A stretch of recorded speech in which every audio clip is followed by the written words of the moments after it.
All right, welcome to the ESPN Louisville Plus bonus content here at Beer Nose in J-Town, and that is where we are. Fantastic place to do a show. We just did live 3 hours of radio. Now we're doing some extra coverage. Going to talk nothing but college football for the next hour or so. Live here at J-Town Beer Nose, right on in Taylorsville Road, 10212 Taylorsville Road, Kentucky.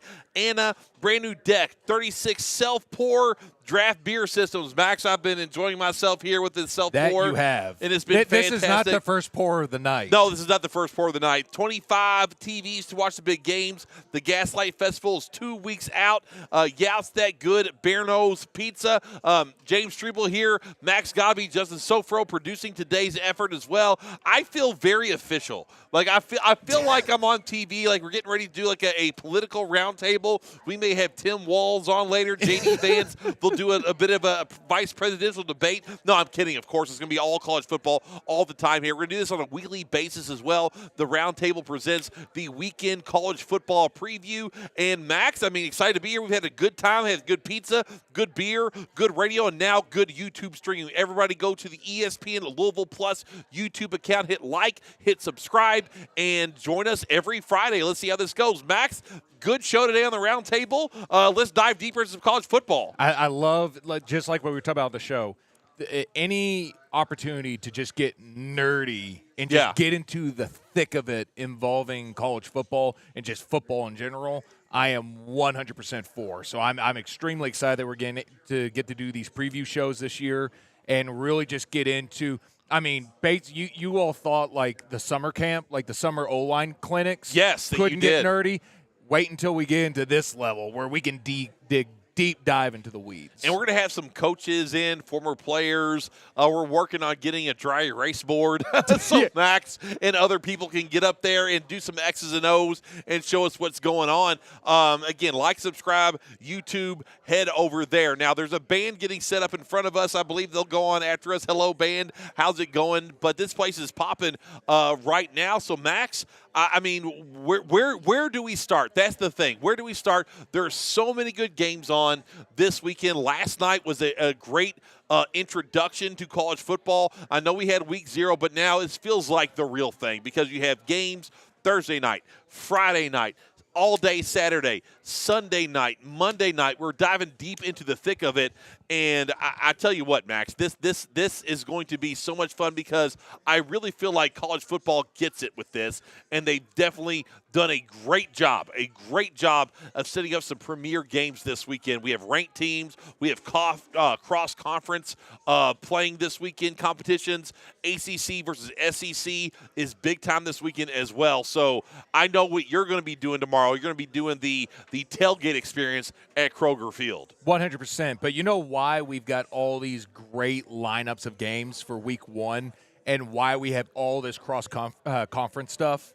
It's because the game is not dying and the game is not being soiled by NIL and conference realignment. Transfer portal. Exactly. It's all it's done, it's amplified the game. Because at the end of the day, you may not like the NIL, you may not like the transfer portal, you may not like the conferences, and now it geographically doesn't make any sense whatsoever. Who cares? So it's basically the ACC's turned to the All-Coast Conference now.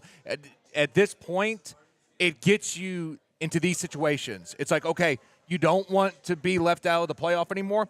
Go get big-time marquee non-conference games. Yeah.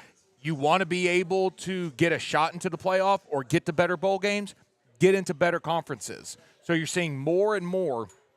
I think this is what's essentially starting is just a staple of this is going to be a new norm in college football. We've all kind of been the past 4 years, it's kind of just slowly just working through the weeds of what does this new frontier of college football look like. And I think now we finally have gotten through those growing pains and now able to see this is the potential with everything that's being invested with college football and what they've branched out to. This is the next level. This is what you're going to get on it. A great college slate. You're getting a great environment. You're getting more money being pumped in for these schools to be able to invest into these stadiums, more in fan experience, and to pay these players as well. And ultimately, it's what gets you the playoff.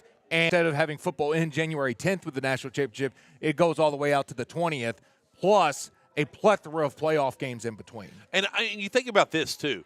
When you talk about conference realignment, I know there's a lot of people out there that don't like it. They want the tradition of the SEC and the Big Ten, the Big 12, the ACC, this, that, and the other. Instead of these special Saturday games that you get, the kickoff classics where you have Texas versus Alabama or Oregon versus Ohio State, you get that in the regular season now. You get Georgia going to Austin, Texas, and playing the Longhorns and Quinn Ewers, and who's a Heisman favorite right now, him and Carson Beck and Dylan Gabriel. And you also get Ohio State going to Oregon. I mean, a lot of people were kind of down on Ohio State and Michigan specifically last year because their conference schedule was so soft. You're not getting that anymore. You're getting marquee games in conference week after week in new matchups. Like how will Ohio State stack up against a team like the Oregon Ducks? It was two very different styles of football, and you get that now on a weekly basis in conference play that means a lot more than just some non-conference kickoff game. Oh, we can recover from that down the road. It's just game one. We get into the conference, we'll be okay. You don't have that luxury anymore. Every single week now is going to be a battle for conference supremacy and that college football playoff. That's one of the things that I've really concentrated on as far as people saying, oh, I don't like this realignment, blah, blah, blah, blah, blah, and all that. No, I love the realignment. Let's get all the big dogs together and let them fight it out. And especially, it's more Sorry, and more. ACC. Yeah.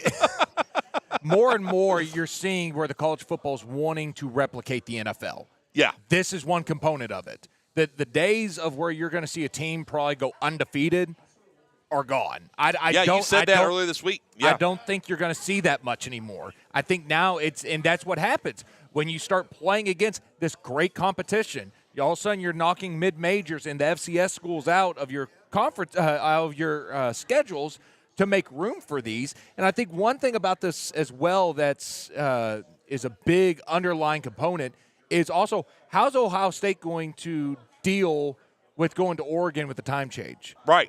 How is Oregon going to feel playing in Rutgers in November? Louisville going to Stanford. Exactly. And even looking at Texas, when's the last time Texas has played anywhere that it was close to freezing or below freezing? Which probably the next year when I think they play Kentucky next year. Yeah. Or if any, Oklahoma or Texas, they have to go play at Kentucky next year. How cool is that? And it's going to be like, I don't think any of them have ever played in weather under 50 since they've been in the Big 12. That's a maybe with the point. exception of West Virginia, maybe, if they played at West Virginia. But there's so many elements of this that is going to be an equalizer. And it's not as much now. I don't know how much of effect it's going to have for this season, but looking at 4 years from now, 8 years from now, the big dogs, like your four that you know are always in. Alabama, Ohio State, Michigan, Ohio State. Those are some of the Georgia. Yeah, absolutely. Yeah. It's now going to it's widening that scope now to where it's now. Is there a possibility that you've got 18 teams at a time that could have a realistic shot of not only getting to the playoff, but also moving quite well through it as well? And look, that first playoff ranking if Kentucky or Louisville, which obviously the best chance for a local team to get in that college football playoff this season specifically is Louisville. I mean, I won't shy away from that fact. You're goddamn right. Justin Sofro producing. No, seriously, Justin. I mean, you think about it. You look at the schedules. I know Max has his UK hat on. He's a former Kentucky player. I'm a huge UK fan. Do I have much of a hope of Kentucky cracking this college football playoff, the 12-team expansion, year one? Not really. I don't. But for Louisville, I think a lot of Louisville fans don't expect it. You can dream, though. But you can dream because the conference isn't good. Right, It's not, exactly. When I say it's okay, it's good. It ain't top tier, and that's what it is at this point. I think there's some good teams. Well, I don't know. After watching this last weekend, I don't know if there are any good teams in the conference. How does it feel to be the new Pac-12? We're not there. Well, it's close. It is pretty close. Well, is the Pac-12 still existing? Does it still? Let's have Pac-12, the two of them. Oregon Yes. State, Washington How State. are they The still Beavers and the Cougars. I don't understand how that works. We don't have to get into that. But at the same time, I think at least with Louisville right now, that's why, as a fan of the sport, I agree with you all. As a fan of Louisville, I do not agree with you because I love just watching.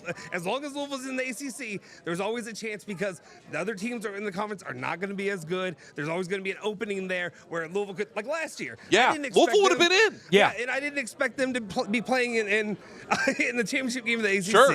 which they would have been able to move the ball a little bit down the field. But otherwise, Thanks, Jack Plummer, you son of a you bum. you bum, you son of a biscuit. But at the same time, like right now, at least Louisville feels like what Louisville's felt like in the 2000s. I'm not saying how good they are, but you have a chance to dream of making that game. Like how I felt in 06. It feels more likely, even though maybe it feels less deserved right now until I see how this team plays. Diener's high on them. I don't know. Well, of course he is. I mean, Diener loves his Brom. Loves his Brom. Well, I trust my Brom. Well, let's stay here. I mean, Justin, I feel like I think Justin's more like you and I. Yes. When it comes to Louisville fans. But he's more like me. We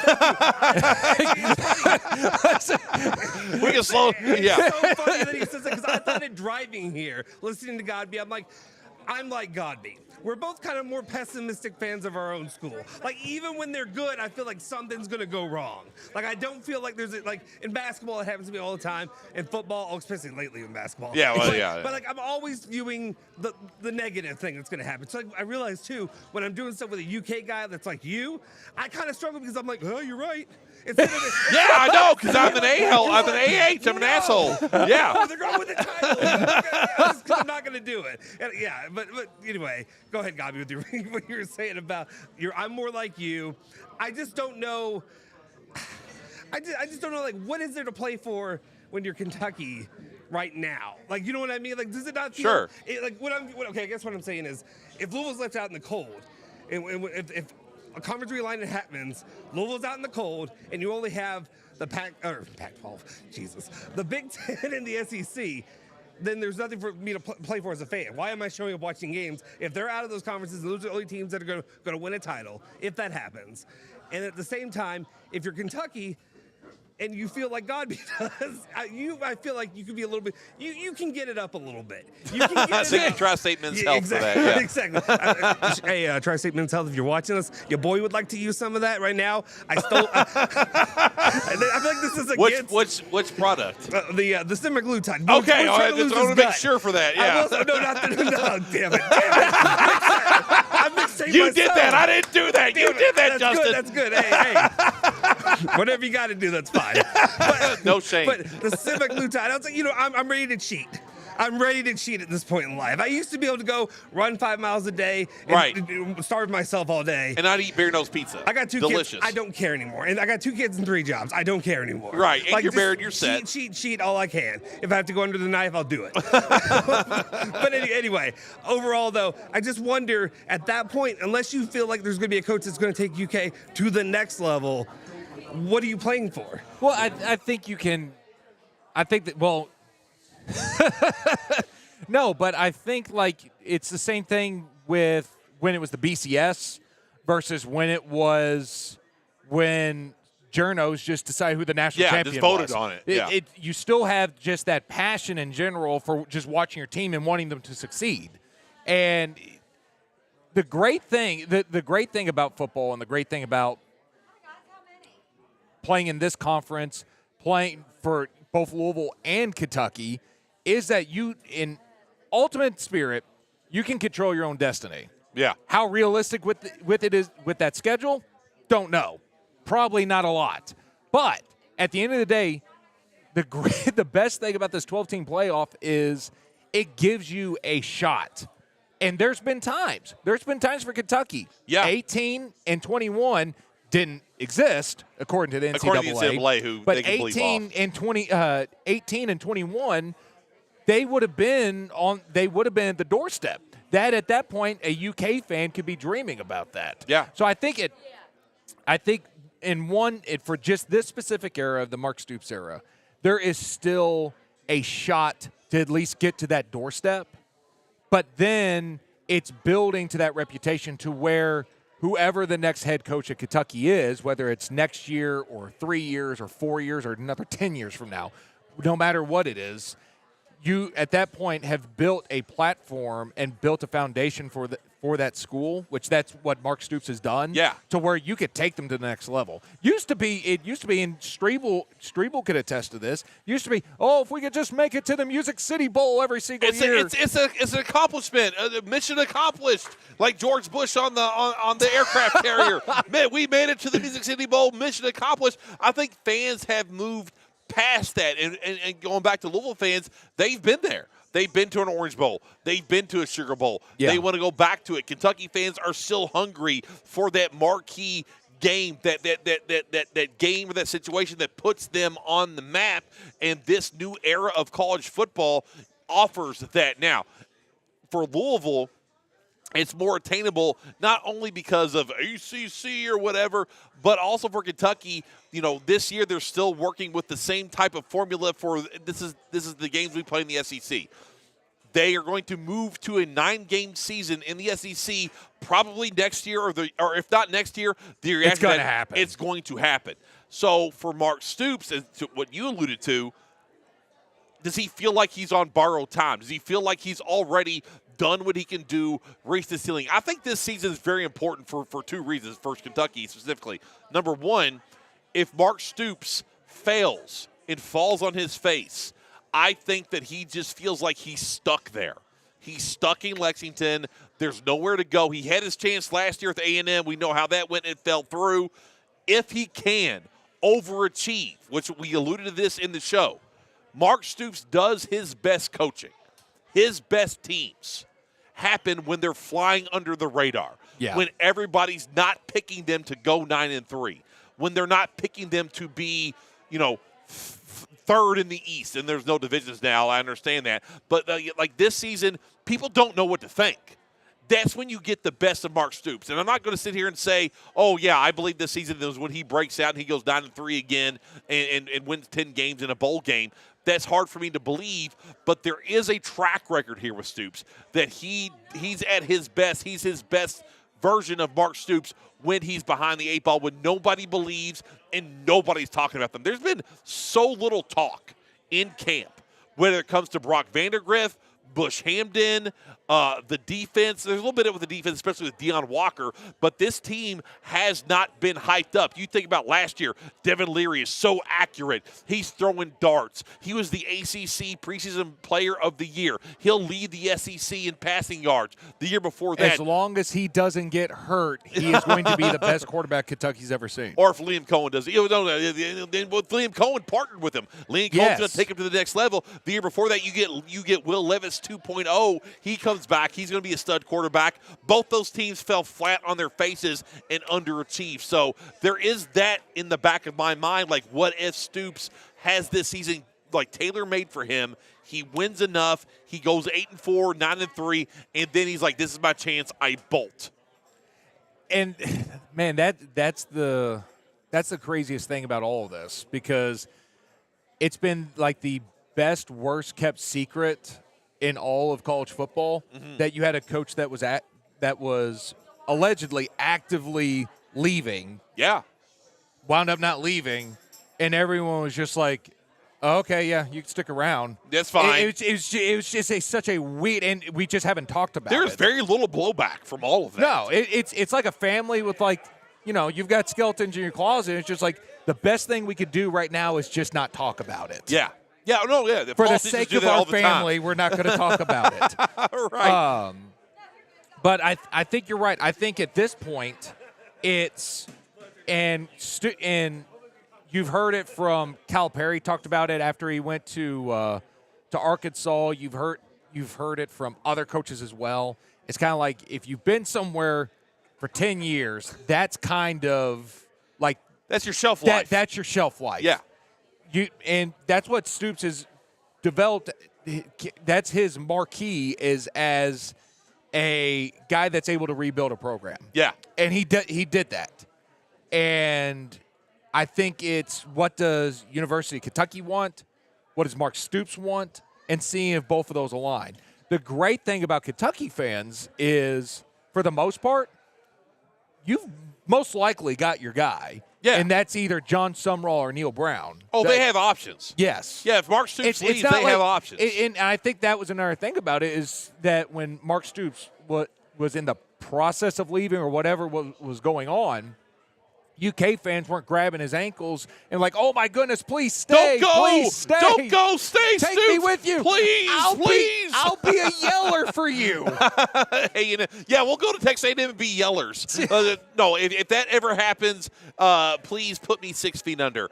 Kidding, kind of not kidding. Well, I mean, think about tomorrow, okay? So tomorrow Kentucky's a 27-point favorite over Southern Miss, and we've talked about this. Under. Well, yeah. Well, Justin and Max, I mean, this is what we talked about earlier in the show. I didn't want to get into point spreads. I want to save it for our streaming here at YouTube. Kentucky's had a not great track record against Southern Miss. They lost with Drew Barker. That was supposed to be the new era. Neil Brown moved on. You bring Shannon Dawson in. He's supposed to be this, hot new offensive coordinator. And you get Drew Barker, who was this fancy 4-star recruit from Kentucky. He brought along Boone Williams and all these other high. It was Kentucky's best recruiting class at that point of all time. And then you go out to Southern Miss and you fall flat on your face. Then you play them at Southern Miss with a really good Kentucky team, and you win by a score. So there's a track record with Southern Miss. Do you take the 27 points tomorrow at Kroger Field? That might be a little rainy, might be a little sloppy. Do we not rely on Brock Vandegrift's arm? You've got to run the football. Brock Vandegrift's got to run the football a little bit. It takes out your wide receivers. Do you take the under, Max? Well, first of all, Vandegrift ain't no DJU. Just That's because right. It rains a little bit. Oh, Brock is going to throw that rock is what he's going to do. One thing about that Southern Miss game in 2016, you forget about the greatest X factor about that game. It was Shannon Dawson. Yeah. No, you're right. Yeah. Well, and you know the story behind this, right? No, I don't. Do you All right, here know, we go. Do you know the story? I do not. All right, Okay. so this is a YouTube ESPN Louisville Plus exclusive. Okay, so what? Because were you Pay me now. were you a and GA then I'll tell you the story. at the time? Were you on this? No. Okay, no, you were I not. wasn't on staff. So okay. Shannon Dawson was the OC at Southern Miss. Right. Obviously, he was the OC at Kentucky the year before. Right. So if you remember in that game, Kentucky was kicking Southern Miss's tail on defense. Absolute obliteration. They couldn't do anything. Couldn't do a thing. And then Shannon Dawson, in all his wisdom and He's all a his wise smarts, man. Wise man. he would always say when something didn't work, he would go, well, if it worked, you would have called me the smartest guy in the room. You would have liked it. You would have You loved would have it. loved it. You would have loved it if it worked. He all of a sudden looks at old DJ Elliott, who was the defensive coordinator of Kentucky at the time. And he's watching him send in signals. And he goes, that looks familiar. Wait a second. And it took a whole quarter to finally figure it out, and part of the third quarter go, they never changed their signs. And so Shannon Dawson became the first Connor Stallions and stole DJ Elliott's signs because he remembered him. And that's how Kentucky just couldn't do anything against Southern Miss defensively because Southern Miss had their signs from Shannon Dawson. Good on them. Good. Well, Yeah, good job. Good That's job, on Shannon. Kentucky to change it. I mean, to be fair, Yeah. that's on DJ Elliott. And there's a lot of things on DJ yeah, Elliott. there is. There's not a YouTube, a Twitter follower I have, Jax Teller, who sent DJ Elliott a bag of bleeps in the mail before he let. This is a true story. Yeah. He took a picture of it and everything. He sent him a bag of bleeps in the mail, and DJ Elliott, couldn't get out of Lexington fast enough at that point because it is a cardinal sin. If you know you have an offensive coordinator on the other side of the football that was in your program and you don't change up your signs, that's on you. Between that and them playing against Lamar Jackson in 15, when Louisville went to their backup at that time was Lamar. Yeah. And they did not realize that Lamar was a running quarterback and could run the option. They did not practice the read option at all that week. That's ridiculous. and you knew Lamar Jackson eventually was going to see the field. And it was Kyle Bolin, right, that started that game? No, Kyle Bolin. Wait. Yeah, it was. It was Kyle Bolin. Oh, yeah. Kyle Bolin was the start of that game. They were lighting him up. Yeah. He couldn't do anything. They put Lamar Jackson, and it was curtains. I was at that game. So was I was in the that crowd was a of game that that a Kentucky fan pistol whipped another Kentucky fan. Yes, it was. I forgot about that.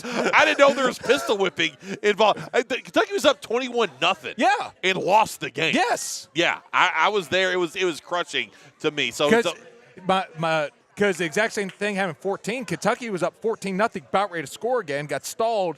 Bolin goes in. Yeah. And the rest was history. Because Bonifant was running scared. Exactly. Bud Dupree and Zadarius was killing him. And then Jabari Johnson was having a heck of a game. Yeah. Then. But but then that next year, Kentucky goes up 21-0, and I was stupid. I was cheering. Me too. And my dad goes, nope, they're going to come back in. They're going to put that Lamar kid in.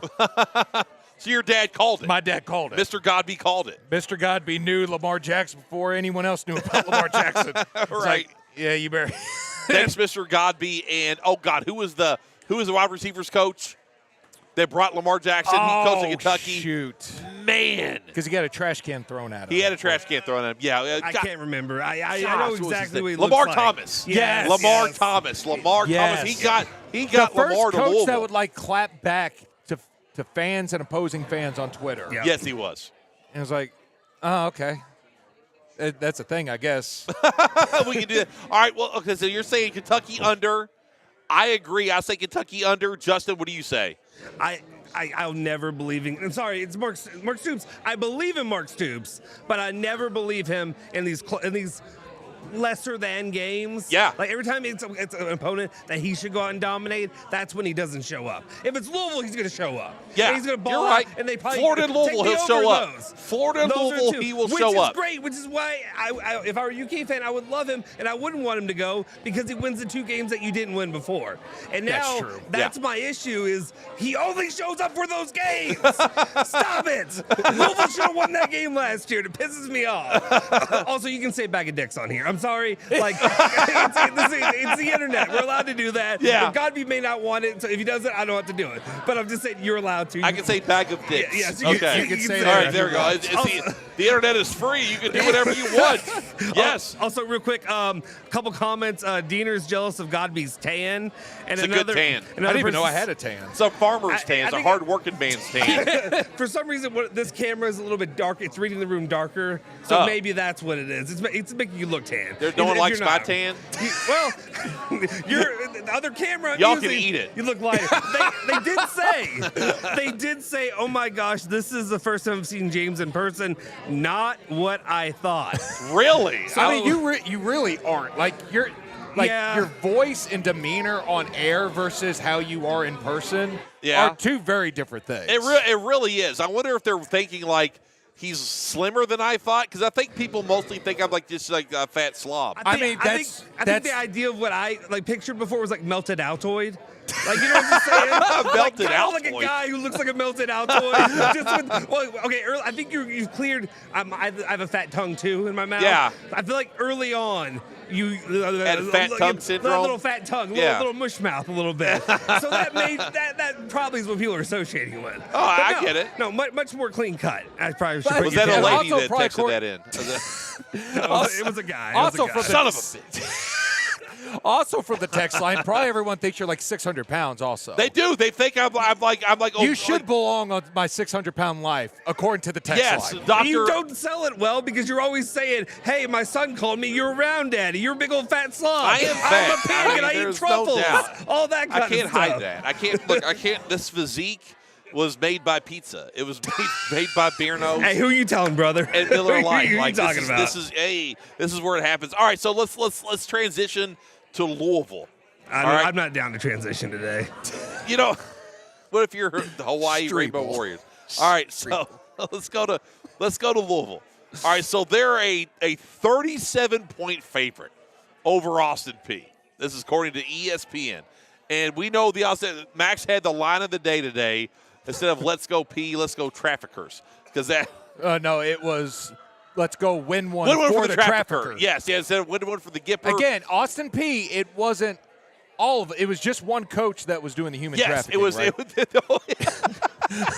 Never It thought I was would so- say that on a sports show. Let's not It paint was only one of the. Let's not paint all of Austin Peay with bad. a broad brush. Exactly. Let's not track the defensive coordinator. It was and- allegedly and the head one. coach. Allegedly won. won. Legally, allegedly. We have yeah. a justice system in America right now, kind of. Only Uh, one's a like to choose trafficker. our- The other ones are governors. Exactly, yes. One trafficker, the rest are If governors. it's a president, it's a former president, he's automatically guilty. Yeah, exactly. Yeah, there's no discussion. So, all right. So they're 37-point favorites. That's a lot of points. It's a lot of points. I tend to say take the points for Louisville and say and bet them to cover that spread because I think that Louisville's defense this season is going to be really good. It was really good last season. We heard Caller Lawrence talk about it earlier, though. Ron English. Ron. Listen to me, Ron. Ron. I was just like him last year, so I get You liked him last year. Now you were. No, I know. Okay. He was like him. I No, was you were like him. I crushed Ron early, and then I was like, oh shit, he's doing all right. Yeah. And then the end of the season came, and oh shit, he didn't do all right. Right. Well, he got a well, no, because you said, Justin, I remember these conversations, Max, with Justin.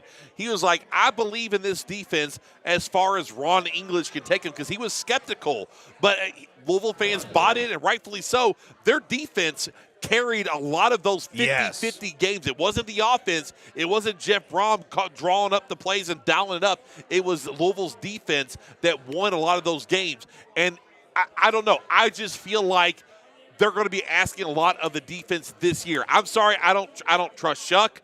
I don't trust these no-name wide receivers. I don't trust the running back room that is, question. I'm not saying I trust Kentucky's Can either. I counterpoint you a little bit, though? Go ahead, yeah. Like, I understand why you think you do, because experiencing Devin Leary last year, Yes. experiencing an injury-prone quarterback who is under Mark Stoops. I knew it was coming. Yeah, I knew it was coming. Say the line. It was Say showing the up. line. Say the line.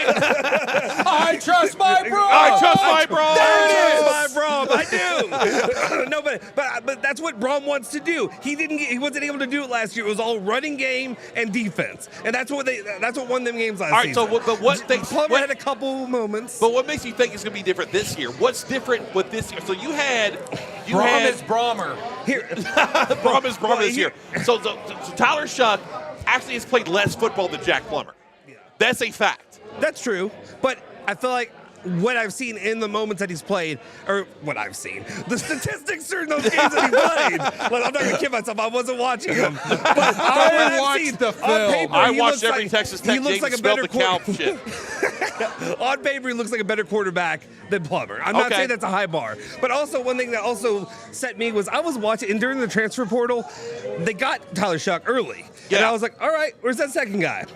Where's that second guy? Because I thought, is he either going to be a backup guy or is he going to be the main guy, and they're going to have some other guy who's going to be about the same level of him? And they never went after anybody else. There was that rumor about DJ. Oh, yeah, DJ The fat Uiagalelei. tongue got stuck on me. The The fat guy tongue. The fat guy tongue. Job of the Hutt tongue over here. Yes. Gosh, we need to talk about Acolyte. Not right now, but another time. Jesus. I mean, anyway. It's dead. Don't worry It's dead. about it. It's High canceled. five to It's that. dead, and they're all mad about it. Oh, that was really bad. Yeah, Yeah. Acolyte's dead. That was Let's big. go. Leslie Hanlon's out of a job. Take that, you woke people. Kathleen Kennedy, take this job and shove it. The power of many. Anyway, it's so horrible. Dude, okay, we're not talking about that right now. Anyway, the reason I have confidence in Shuck is for some reason and maybe I'm wrong in believing this. And I'll probably game 1, game 2, actually it'll be around game 3 when I decide how I feel. But Jeff Brom, I feel like if he wasn't confident in this guy as his quarterback, that he would have tried to get somebody else. Because I don't feel like any of the guys in the quarterback room right now, you've talked about this many times. Yeah.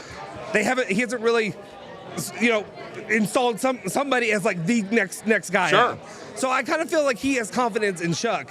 And I don't know if we're going to be doing this every single year and just picking a quarterback. Well, I don't love that. That's the worrisome part of it. Yeah. I trust my Brom. That's the only thing I I can understand say. it. Look, I get it. I trust my Brom. That's it. I don't know. You had to buy. It's like with when Mark Stoops showed up for the first time and Joker Phillips was was fired, and you put all your trust and your fandom on the line for Mark Stoops just because he's new, he's shiny. He was more unproven than Jeff Brom, obviously. Jeff Brom came into Louisville with a Big Ten championship game appearance under Head his coaching belt. experience And he had 2 different schools. Exactly. He was Against really a school good at that Western was Kentucky. cheating, a school that was obviously cheating. That's the only reason they lost in the championship game against Michigan. They were cheating. Right. Just Connor saying. Stallions, it was his I'm just fault. saying. Yeah. But he was good at Western Kentucky. He was good at Purdue, which was a dead program. So I understand the point of talking yourself into Jeff Brom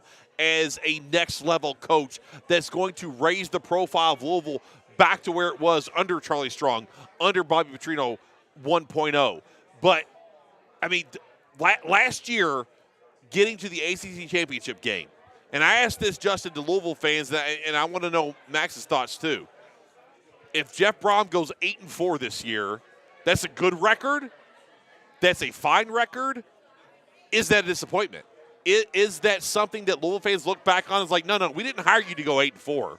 We hired you to contend for a college football playoff every single season. I'm not saying they're going to go 8-4, but there's scenarios out there where that can happen. If Tyler Shuck gets hurt, if the wide receiver room doesn't step up without Colin Lacey, if that running back room that we don't know about any of those dudes don't come through, there's a scenario out there. How disappointing will it be?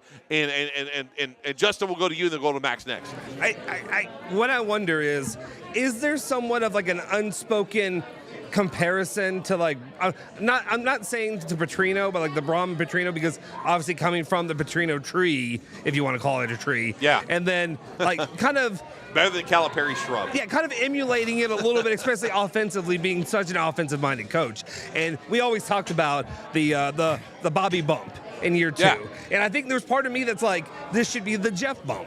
This should be the year that you really see it start to take off. And kind of every single time it's been a second season term that it's worked out.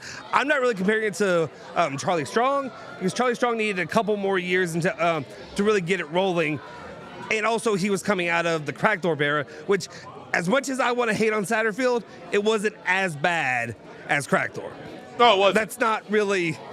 It's not that's not a compliment by any means. Right. But at the same time, it wasn't as bad as that. So, 8-4 is not acceptable for me, mainly because I look at this conference and I want to expect that Louisville's that they have made the moves in their transfer portal. We talked about the NIL. We talked about the 502 circle and how much money they have. It's got to be 9-3 or above for me. Okay. That's where I sit. I know. I heard Andy saying about it's got to be 10-2. He said that's 10-2. the way you would go. Yeah, that's Andy's tweet. It's hard. You know how he does. I love the pressure. I love that he's doing that. He puts on pressure, baby. But at the same time, it's like 10-2. Any year, anybody that Louisville's played, I've never gone in expecting 10-2, no matter how good the team's been. Sure. Even when I thought that they should have won a title in 2006, because all you have to do is beat that bum-ass Rutgers team, and then you're probably going to beat Ohio State. Zachy C. suck on it. They would have beaten that team just like Florida did. Max, how do you view Brom if he goes 8-4 this year? Because you like Brom, and I'm like you. I respect him as a coach. I think he's a fantastic coach. And, he did a great job last season, but there were a lot of 50-50 games thrown in there that Louisville could have lost against Georgia Tech, Indiana, Virginia. They lost the 50-50 game to Miami. Kentucky. Miami was 50-50. I mean, what is your opinion of Brom? Does it change if this year they go 8-4? My opinion doesn't change on Brom I think, but when we're talking about expectations, I think with how the ACC is now, that the expectation is 9-3. Yeah. Especially if you don't get lined up with Florida State and Clemson, I think it should be a 9-3. That should be your expectation. When it comes to this year, if they were to go 8-4, and like I said, I've got great respect for Brom. I've got great respect for him as an offensive mind because he's found out a way to get the best of both worlds of a true pro-style offense, but then also adding a little bit of tempo and still be enough to get defenses confused and meshes them together. However, his philosophy, and again, the time that I was playing back in my day, there wasn't this whole thing with the transfer portal. This is a new thing that coaches are having to deal with. Right, wrong, or indifferent, that's the reality that they have to deal with. And he has really leaned in on utilizing that portal. Is that a temporary thing just to get until he can get his recruiting done? Question. Or is he going to live and die by that portal? To which we're now starting to see the ramifications of that with other teams. Florida State's one. And you talk about a group that had the amount of press clippings that went out and said, this Florida State team's going to be unreal. Yeah. This Florida State team's going to be. Mike Norvell killed the portal. Exactly. He was great. He was the portal king. Yeah. He was the portal king by Lane Kiffin. But then you look at like Colorado. They brought everyone. They brought in dogs. Did you hear about the dogs? The dogs. Deion Sanders 40 is it like they had 51 players leave. They brought in 43 players from the portal. Yeah. How different did it look? How different was Colorado last night than last season? Not much, right? Well, they got a win. It was against an FCS school, but it was a win. Yeah, but they didn't win the game. And again, I'm not saying that Brom's taking it to the level as Mike Norvell. Deion. They're not taking that many, but there's something about supplementing a roster instead of building that roster with depth. And again, it's easy for me to say because I have not had to recruit based off of a transfer portal. Right there readily available. And you can say the same thing about Stoops. Stoops hasn't had super success with – he's had success of maintaining his guys. Yeah, he does a good job of keeping them. Yeah. And he gets one or two key guys and brings the handful of guys and brings them back in. Ray Davis last year. Exactly. Will Levis, Wandale Robinson. Yeah, both those guys. Jaquez Jones. Yeah. But all that being said, it's – my intrigue is how the transfer portal plays out for Brom, and if that philosophy of his changes, because to me, I don't think you can build. It's not as much build a winning team. I think last year was proof you can build a winning team with the transfer portal. Yeah, but Brom's also a big culture guy. Can you build a culture? If you're relying that much on the portal for people that are going to be there 1-2 years each time. No, that's a good point because, no offense, Justin, you're not one that does this, but I mean Louisville fans that beat me over the head with, we don't need to recruit in high school. We have the portal. The portal's changed things. We can build a great team with the portal. And to Max's point, building the culture, developing teams and players within your program. It's not communism. Thank you, John Calipari. It is not communism. We don't like communism around here. But being able to also say we took Deion Walker, and as a freshman, he's in the NFL. We took Mike Edwards as a freshman, and now he's in the NFL. And there's a pride into that. There's a selling point to high school recruits, and there's also like, hey, you can come to Kentucky as a freshman from Ohio or Michigan or Pennsylvania or wherever else and develop into that. Is that going to be true for Brom? Can Brom sell Tyler Shucks here 1 year and then he's in the NFL? I mean, we'll see if that happens. But there is something to be said. UK did with Will Levis for 2 years. Exactly, yeah, for 2 years with Will Levis. Wandale.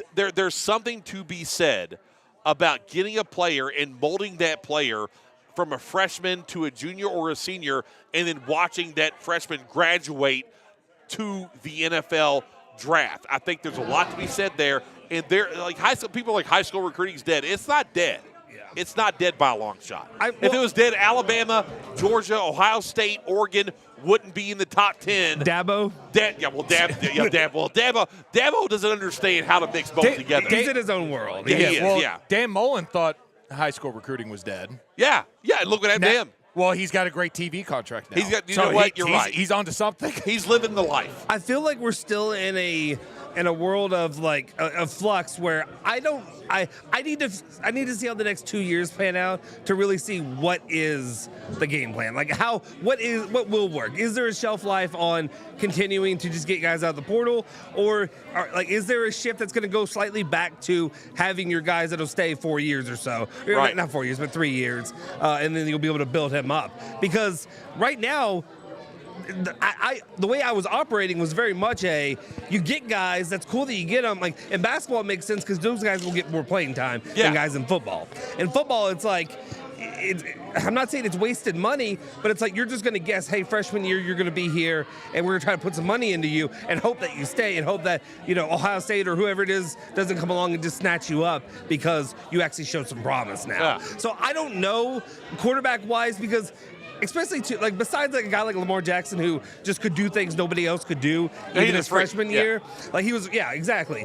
But there are a lot of guys that are younger that you just see just ride that bench for way too long, and then you just waste you waste the time you have with them. So I'm just rambling at this point right now, but really it's because I don't have an answer because I don't know what is going to work long term when it comes to the money that's being pumped into these guys, and if it is just going to be this actually is what it is, and then you're going to have to hope that you're one of those teams that will be able to attract these guys to come in year in and year out. Because I mean, like you said, Kentucky's kind of done it too when it comes to quarterbacks. So it's their three most recent quarterbacks were all transfer quarterbacks. You're exactly right. Yeah. And as a fan, I hate it because I've always hated I don't hate the money going into it, but I hate that you have free will. No, I hate that you're able, I hate that I'm not able to get I hate to go right back to Louisville basketball 2013 team, but to get to know those players and to be able to have them, it's a different aspect of that here. Because also I think about 06, I could name every single player on that team when I was in high school. I knew every single, even the walk-ons, I knew all their names. Yeah. Now I don't. I know Blake called Diener out on it because he's like, he would be like, oh, I didn't know, whatever. Look. Dude, it's so hard to know some of these players now because they're here and they're gone in a week. Look what happened to Mario Huggins-Bruce. I'm not investing my time into, the third string slot receiver. I'm just not doing it. Well, two things real quick, Max. All right, so Blake does that just because he likes to lay it down in front of Diener. He likes to prove that he knows he knows ball. He knows ball. He's the big man. He knows ball. And to your other point of not knowing players, I get that you don't get to watch them grow and mature through the system. Go ahead, Max. Sorry. Have you noticed that UK has had a transfer quarterback since Drew Barker started in 2016? Yeah. Okay. Steven Johnson transferred from Grambling State. Terry Wilson transferred from JUCO, was originally at Oregon. Yeah. Will Levis transferred from Penn State. Yeah. Devin Leary transferred from NC State, and now Brock Vandergriff transferred from Georgia. So Kentucky's had 5 transfer quarterbacks. And I want to say this, I'm not doing the rivalry dick thing, but you can. It's one of those things. But it's okay. But it's one of the. But I'm not. What I'm saying is one of the things where they've done that. Has it worked out? I mean, I guess it's worked out. Technically, it's worked out. It's toss-up. But there's never been. Yeah, it's so up and down every year. So for Steven Johnson was just a late add-on to back up Drew Barker. Right. And there was no thought of him being the starter when he joined the team. None. Goodness, no. Oh, it was jokes when he came in. I remember the jokes, and then I was like, oh, okay. Grambling State. And then he goes out there, he's playing. You're like, oh, okay, he can play. Steven Johnson earned my respect forever after that Tennessee game. 100%. Yeah. He's to me one of the greatest Wildcats to ever suit up. He's my favorite player of all time. Oh yeah, Terry Wilson. Wait, I think your favorite player of all time for Kentucky? Yes. Man, that's wild, dude. I love him. The amount of heart that he played with, dude, was unreal. Lion. Dude, the dude basically had 2 broken shoulders. Yeah. Then had to leave the Tennessee game, came back in. The game on the line, tosses himself into the end zone and gets spun around to tear those shit. I mean, the dude could not play football anymore. Had to retire from football because of the injuries he got at Kentucky. Not only that, when they played Austin Peay, it was supposed to be a kind of like, Steven Johnson's not going to play. He'll rest up for Louisville. They held him out in the first half. Kentucky was playing like crap. They were getting beat by Austin Peay, who at that time was the worst team in college football. And they were not trafficking people. They were not. There was no trafficking at that point. We don't know. We don't know. It hasn't been covered yet. They weren't trafficking. The only thing I would say to that is I think, and this, again, I'm not trying to talk down, but it's like, especially right now where Louisville is, but it's one of those things where I guess it makes sense why you love them so much, and it's because I guess UK, even at like their highest, there hasn't been because they didn't have the BCS set up that way. Yeah. You didn't have the Orange Bowl moment or like Teddy in the Sugar Bowl and stuff like that. Well, so it makes sense why it's like you can kind of pinpoint that guy. That makes sense. Okay. I'll never forget. Justin, I'm gonna stab the knife in and twist it. Go ahead. I'll never forget. I love this shit. Oh, I know. I know. Bam! Touchdown. First pass, Juice Johnson to the house. Yep, I'll never forget that. Yeah, and that'll help. That helps. That It does help, and I love it forever a little because of bit that. more to you than All right, can you guys carry this while I go get a drink? Yes. All right, I'll be right absolutely. back. Let's go. We're going to go like 15, 20 more minutes? Yeah, we can do that. All right, let's do that. There's a few more games. We'll pick up. We'll do We national. can use them. We don't have to. Yeah, Let's do national. All right, I'll be right back. We'll go national. Let's go. We got them up there. Traffickers. Yeah. Let me read through a couple not texts, comments over here we have. All right. Been waiting for years to watch Streble crush Coors Lights live. So here he comes. He's and it's gonna not even fill up. Coors Lights, but it's all great. I know. Here. You Great local options. Here, I'll let you all see real quick. Let me turn on the Streble cam. And yeah, here, you got that? Godby's got it. And you can watch him. Oh, here, I got to do it. There you go. You got better angle. He's too far. This is a Streble in the wild. This is what Streble looks like. Oh, it's focusing in. There he is. He's getting, I didn't see what beer he got right now, but you can see him. And here he comes. Here he comes. What beer did you choose, sir? What beer? What beer did you get? Just a Miller Lite, nothing special. Just a Miller. So not crushing Coors. So not crushing Coors, crushing Millers. No, just crushing Millers. All right, more comments. All right, more comments. Let's get, where's Streble at? He's going to be over there. All right. Let me put this back on full. Okay. A couple more that we have in here. I can't read some of the. I mean, I can read them, but I don't want to. Are they on the edge? They're a little bit. Amen to Riggs. Seeing him at his kids' games. We all know what microphone on Rig is. Craig Gramig. I don't know. Anyway, Ennis says, find someone who loves you like the media loves Miami. I say, find someone who loves you like Diener loves Brom. Oh, yeah. I like that a lot. Bird Gang L1C4 Daniel says you. Bird Gang L1C4 Daniel. I love it. Let's go, Bird Gang. Says you look like a school teacher, which is accurate. That's what I am. Yes. Cardinal Chris, Streble taught my guys in middle school, Z, Greg, and Keith. They loved him as a teacher. Oh, yeah. Unfortunately, I had to question their quality of education after I found out he's a UK fan. I love those guys. Those are my dudes. Yeah. Z, Greg, and Keith. Shout out to all three of those dudes. Who knew Max was a Shades Inside guy? Max looks cool, by the way. He does. I'd say I think we're all surprised by the Shades. I know multiple people saying that. Yeah. And then Tyler's going to eat this year. Go Cards. So there you go. Love the fan interaction. That's fantastic. Are y'all want to go national? Yeah. We can go national. You tell me which one you want. Who do we have graphics for? We got all of the ones you sent me, Streble. I made them all. Okay. I wasted way too much time today at work. We can dive a little deeper into these. We only just picked the winners here. All right, so Clemson, let's go ahead and start Clemson, UGA. Max and I both agree that this is going to be a slaughterhouse of a game. That Dabo Swinney, here's the thing. Now that Florida State lost, I think people view Clemson as the leader in the ACC championship race. Like they're going to win the conference. Who? But who else would have said that? Well, I would just say based on rankings, because not you personally, but if you base on rankings, Florida State was 10, Clemson is 14. If you just go with those two teams, highest ranked, I guess as Florida State's kind of out right now. People are looking at Clemson, but the ACC is so pissed off. And I don't blame them that Florida State lost to Georgia Tech because there ain't no way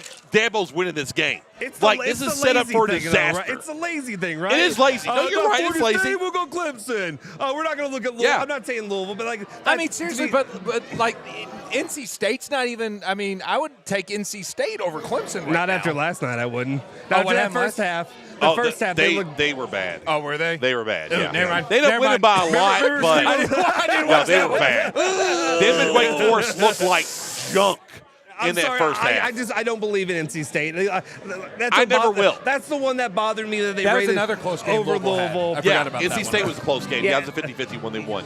Yeah, that's true. That is the one that Streble said that a bad NC State team that they're not even going bowling this year and they're 8-3. I was totally they went uninformed. 9-3. Totally There's so many uninformed. times that I'm so angry that I'm not there to crush you all because you and Tarullo do this every freaking time. You go up there. That Louisville Georgia Tech game was close there at the very end. No, it wasn't. It wasn't a game. They made it a one-possession game by a garbage time touchdown in the fourth quarter, but otherwise it wasn't a close game. They turned it on in the third quarter. Hey, at least I know who Louisville plays, unlike Matt Jones. Okay, there you go. I know who Louisville plays, unlike Matt Jones. So It's only when it's like turns up the KSR light time. Right, and I'll turn me down because you can't hear. There's some Johnny Cash going on right now live. Dragging on. Yeah, There we go. I hear that train a rolling. When I hear the rolling. Rolling on down to San Antone. Yeah, Folsom City Blues. There we go. All right, so we all three think that Georgia's going to crush Clemson okay. I didn't say, but yeah, I agree with you all. There's no chance. Uh-oh, there's a lady talking to Sofro. We get shut down. Yeah. I can't hear you, Sofro. No, you all said. Okay, can you hear me now? Yeah, we're sorry, good now. I muted me. I've done this before. Anyway, no, she was making sure this was okay for us. Oh, yeah, we're good. So I was gonna be like, we're good. It's a vibe. I'm vibing now, baby. Let's go. We won't This is kick a them out. Beardo's We won't vibe. keep them here. There's a lady playing a tambourine. Yeah. Justin, show her playing the tambourine. Hell yeah! Can you, look, there's a tambourine going. Let's go. Yeah. So you all said that Georgia would crush Clemson. Yes. I didn't say that. I You said did it's going not. to be Kirby Okay. Smart murder ball. Yes, you did. Little Lance McGarvey over there. Look at Lance him. Look at McGarvey Lance in the McGarvey. house. Look at him. Lance Look at Lance. McGarvey. So let me. McGarvey gave me an else up.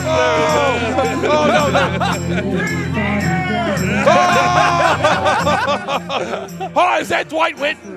Oh, it's Dwight Whitten. Dwight Whitten in the house. Let's go. Let's go, Dwight Whitten. Yeah. You're better than Vanetti. Tell him I said that. I like you better than Vanetti. Yeah, let's go. Celebrity to the house here at J-Town Beer Nose. This is amazing. All right, so what do you mean by Kirby Smart murder ball? What do you expect this game to look like?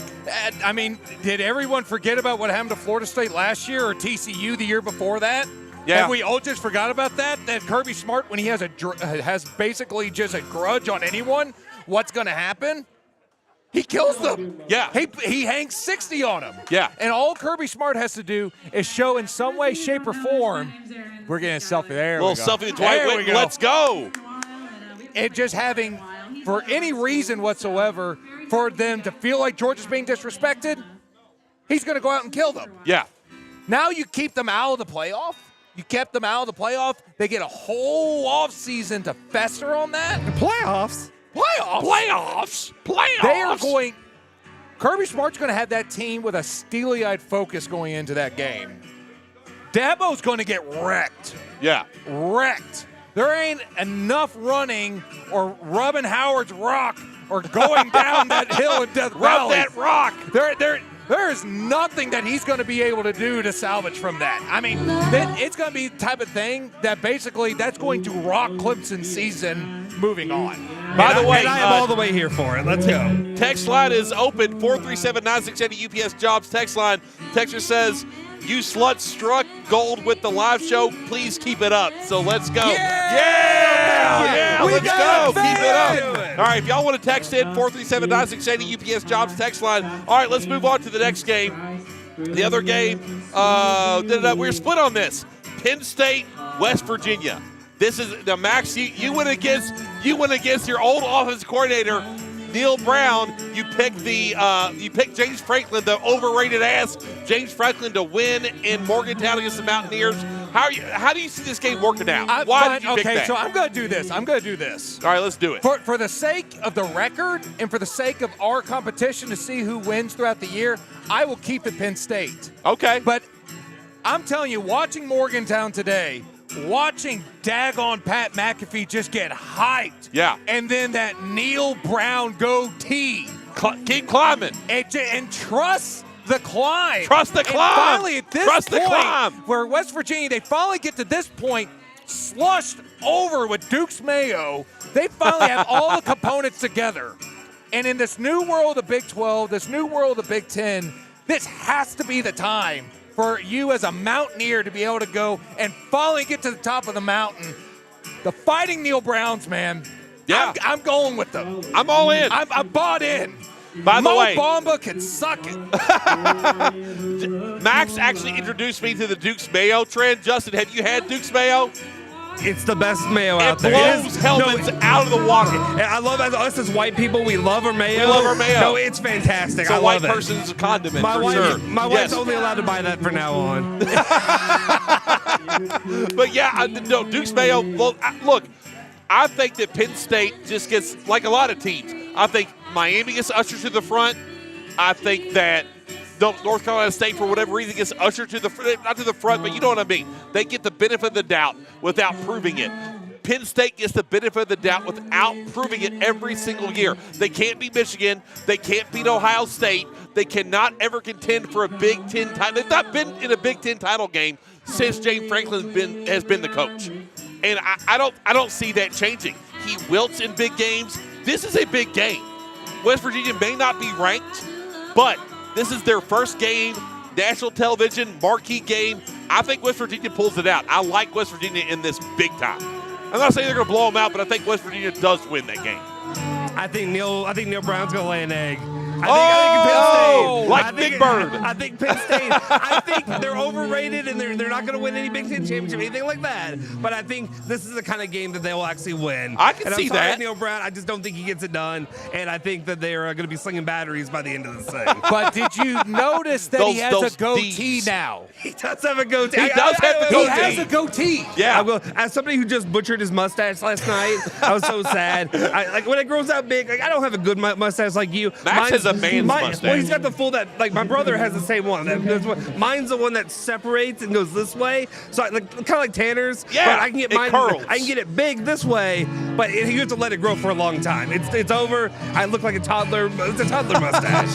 But anyway, yes, I give him credit for that. Sorry, still think Neil Brown's taking home. Okay, that's fine. that's fair. That's a game that could go either way. Also, Dennis, I can't read your last name. Wickedness. He's my guy. Yeah, I want Max and Rig to sing with the band, so that could happen. Oh, yeah. It definitely could happen. They play our top 4 songs that we listed earlier. Bon yes. Jovi, you play a little "Living on a Prayer." I can get up there and sing. All right, next game we had. We were also split on this, Max. Florida, Miami, and I'm not caping for Mario Cristobal or Shannon Dawson. I think they suck. I think they have all the talent in the world. I think Billy Napier may be the worst D1 big-time college football coach in the game. This is why I say that, not because, I think more that, than Dion. Well, here's the difference. Florida has a tradition. They have Steve Spurrier. They have Urban Meyer. They have national championships. They have Tim Tebow. They have Aaron Hernandez. I'm kidding. I'm kidding. You beat me to it. Sorry, I'm kidding. But they have a tradition where there's a time where when Florida took the field, they win by 30. And those fans expect that. Billy Napier will never be that. And that's why I think Miami wins this game, because I think Billy Napier is in way over his head. And how far has Florida football fallen where they hire Sunbelt Billy to be the heir apparent to the Florida the Florida tradition? Yeah, Dwight Whitten. Yeah, let's go. Yeah. Go sports ball. Let's go. I love that. Random Lance McGarvey, random Dwight Whitten. But that's what I think about that game. That's what I think. I'm gonna do a Patty Ice. You just never know what's gonna happen. You never know. When you're out live on whatever he said. We're getting great reviews with this, by the way. Thank you all for watching. Too.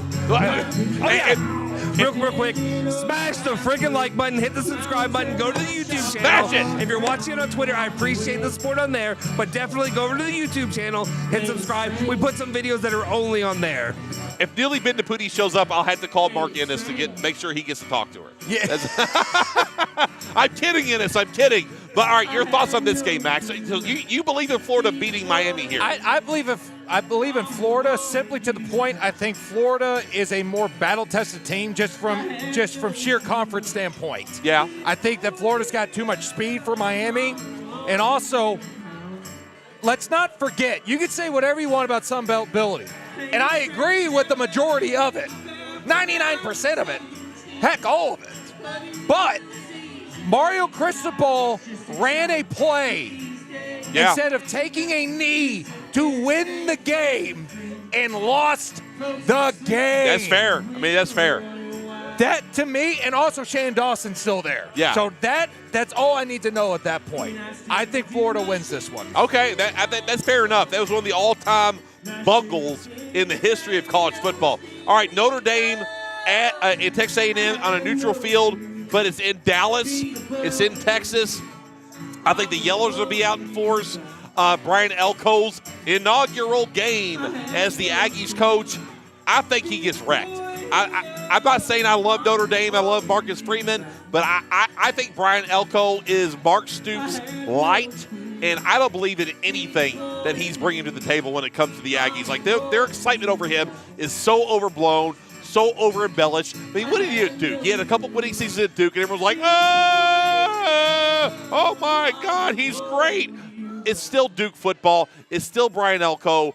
I like Notre Dame here. I like Notre Dame here by a lot, actually. Yeah, it's cool. I didn't have a pick for Miami or Oh, sorry, Justin. I'm sorry. I'm here for you. I'm here to serve you. Who do you Can I have? fetch you a beer, sir? Can I do something? Sir, can I please? While you're at it. Can I hand You'll you be- pizza? You're our little Italian busboy. All right, so I apologize, Justin. No, it's fine. We'll rewind. It really doesn't matter. All I was going to say is I think it's two bums fighting each other with Miami and Florida. I don't believe in Miami. Phil's buying into Miami. Phil is. You've been on shows where Phil Baker has bought into Miami. He thinks that they're actually going to do it this year. I don't believe it. I'll never believe it. It's been how many damn years since Miami's done anything? The one time they busted Louisville was because of Scott Satterfield. And again, I'm not going to buy into them, but I still think they win this game because it's just a bum off. That's all. All right, I got to do something real quick. Go ahead. There's a sneaky fan in here that sent this to the text line. I don't know how well.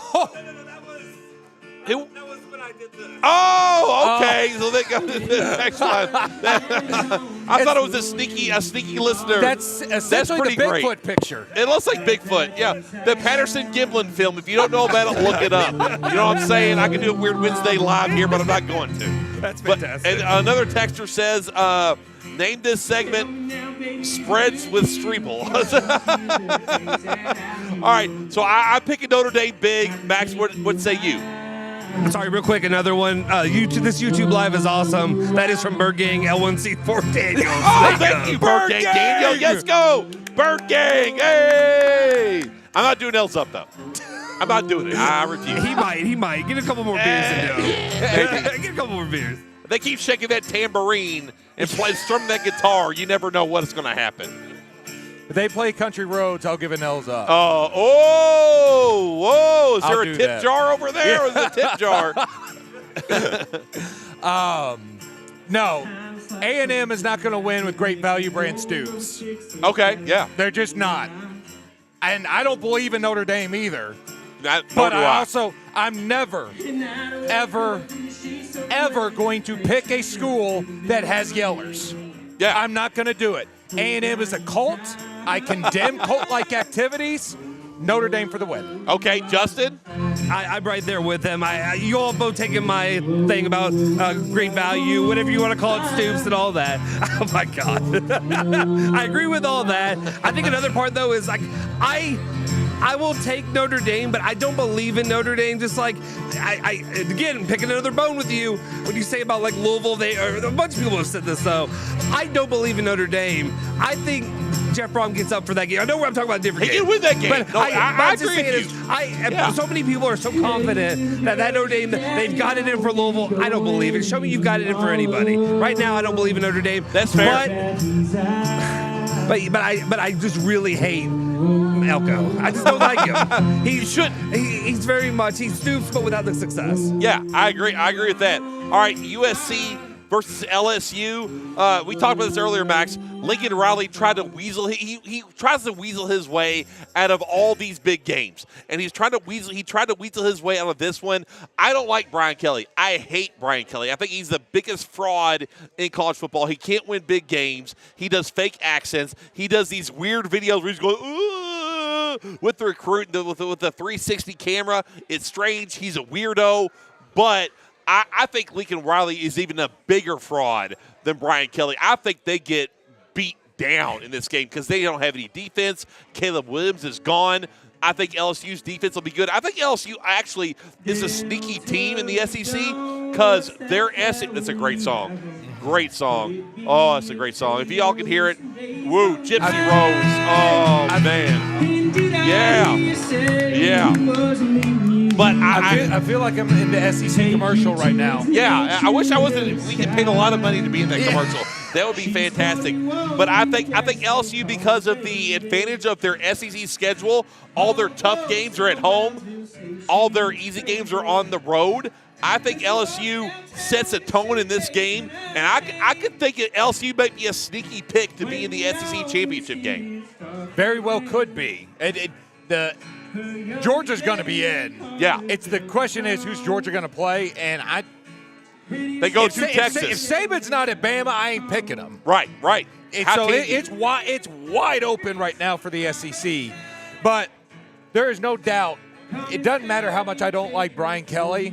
Doesn't matter how fake his accent is. Doesn't even matter really if Brian Kelly's just mid.